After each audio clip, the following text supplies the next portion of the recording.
صل علی محمد وآل محمد. ایک دفعہ مل کے بلند آواز سے صلوات پڑھیں. اللہم صل علی محمد وآل محمد. حضرات سے گزارش ہے تھوڑا تھوڑا سا آگے کی طرف تشریف لے آئیں تاکہ ماحول بن سکے.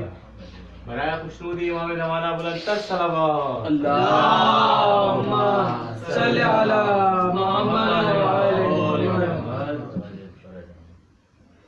اعوذ باللہ من الشیطان اللعین الرجیم. بسم اللہ الرحمن الرحیم. الحمدللہ الذی لا یبلغ مدحتہ القائلون ولا یحصینا مولا دو ولا یعدی حقہ المجتہدون الذی لا یدرکہ بعد الہمم ولا ینالہ غوث الفتن الذی لیس لصفتہ حد محدود ولا عنات موجود ولا وقت محدود ولا اجل ممدود فطر الخلائق وبقدرتہ والنشر الریاء وبرحمتہ وصفور میدان عدہ. اول دین معرفتہ وکمال معرفتہ التصدیق بہ وکمال التصدیق بہ التوحید وکمال التوحید اخلاص لہ نبی صفت عن کل شہادت صفت انہ غیر الموصوف انہ غیر الصفت.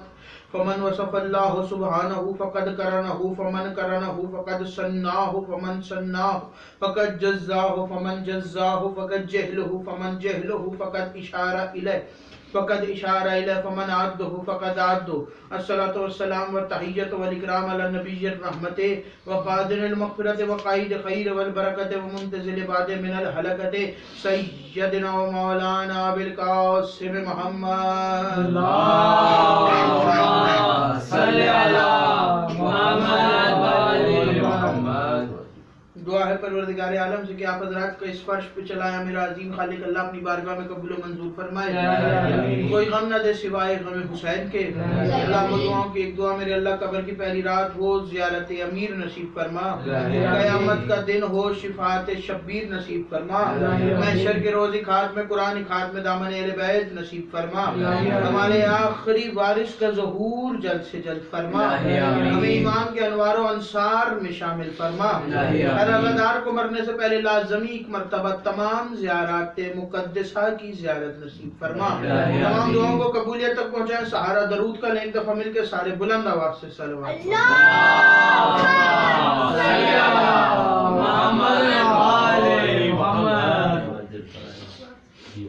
مزاج مولا کی نفاست اوپر نہ جوار نہ گزرے تو صلوات ذرا بلند آواز سے.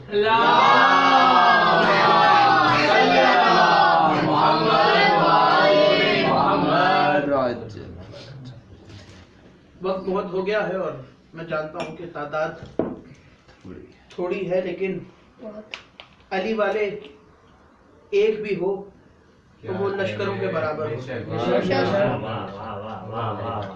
علی والا ایک بھی ہو تو وہ ہزاروں کے برابر ہوتا ہے. تو یہاں ایک نہیں بلکہ 8-10 لوگ بیٹھے ہیں. تو میں بات کروں گا تو بات کی اگر کسی کے سمجھ میں آئے تو وہ اس کے جواب میں اپنا سر ضرور ہلا دے تاکہ حوصلہ افزائی ہو سکے. اجازت ہے بات شروع کی جائے. بسم اللہ.